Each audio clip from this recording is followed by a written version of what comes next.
Welcome to my paths sample presentation. My name is Mr. Callahan from the University of Michigan. I'm going to go through this as if I really was presenting, but just know that some of the things I filled out, I haven't filled out all the way because I expect to just demo this for you. You all should have it more thoroughly filled out. So we're going to start with my definition of success, and it starts with my personal path statement, which is I want to build something helpful and lasting so my own kids and grandchildren can benefit from it. So whatever career I end up in, this is something I need to think about to know if I'm on the right path.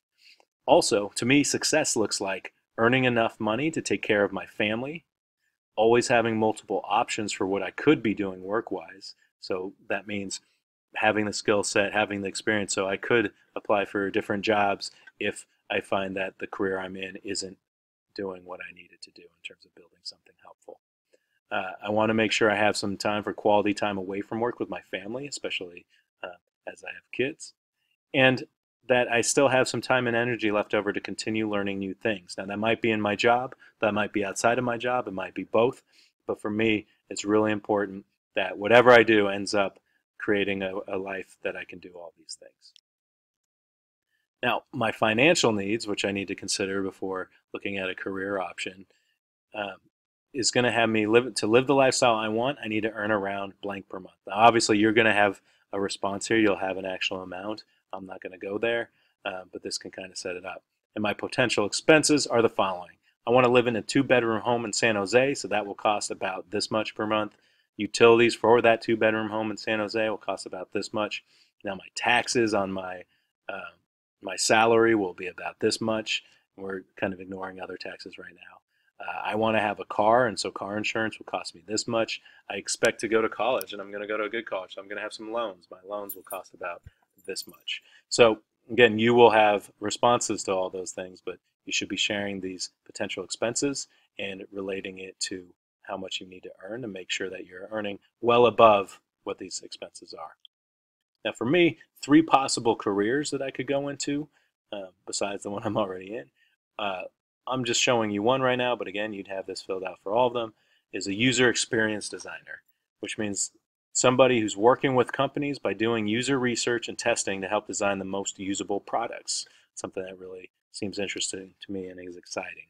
Um, Again, there'd be two others. So here's my possible path number one for user experience designer. So my step one would be to enroll in some graphic and visual design classes. Now, hopefully I can do that at my high school, but if it's not possible to do it in my high school, then I'll be looking at maybe some online options or somewhere else.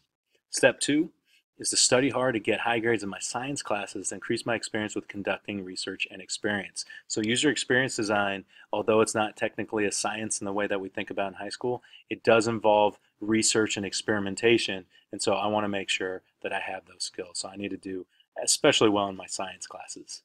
On top of science, I need to take at least one AP math course so that I have foundational math skills for data analysis and statistics. Again, conducting that user research and looking at data is really important. If I don't have the math skills, it's going to be really hard for me to be able to do it effectively or possibly even get to take the classes I want to when I'm in college because I won't have the prereqs. My step four is to make sure I graduate from high school with a 3.0 GPA or higher in all of my A through G courses so that I can go to the college of my choice. For me right now, realistically, I'm not going to get straight A's. So that's not my goal right now. But for those of you who can shoot higher, definitely shoot higher.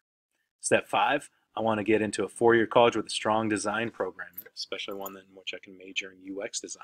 Now, I don't know what that college is right now. I've looked at some different options, but in a couple years, that might change. So I'm going to really have to make sure to research the different colleges that there are and the programs that they have.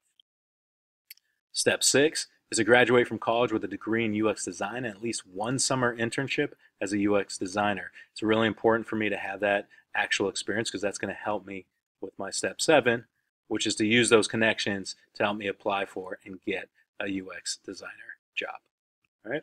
So then I've got other possible career paths. And again, you notice it's blank. I don't actually have them written out. You're going to do the same 7-step process and share it about your other possible careers and make sure you're kind of taking into account things that you're going to have to overcome. So in this case, I'm thinking about that AP math course because math is hard for me. All right. So next steps. Now these are for related to all those things. What am I going to do next? Well, I will enroll in a graphic design class online if I can't find anything else. So I'm going to find that graphic design class. I'm going to start taking those classes. And then I'm going to start saying after school for extra help with math because I'm still struggling with that. So if I'm really going to take an AP math course, I need to be doing better in math than I am right now. It's really hard for me. And so I'm going to need that support after school. So that's the next step for me. So again, that's just an example of what your presentation can look like. It's not the best example. You can always make it better, but hopefully that helps you understand how you can build out yours and go from there. And again, just remember, make it nice and clean. Don't use crazy fonts that are hard to read, and make sure you have visuals whenever possible. All right, good luck.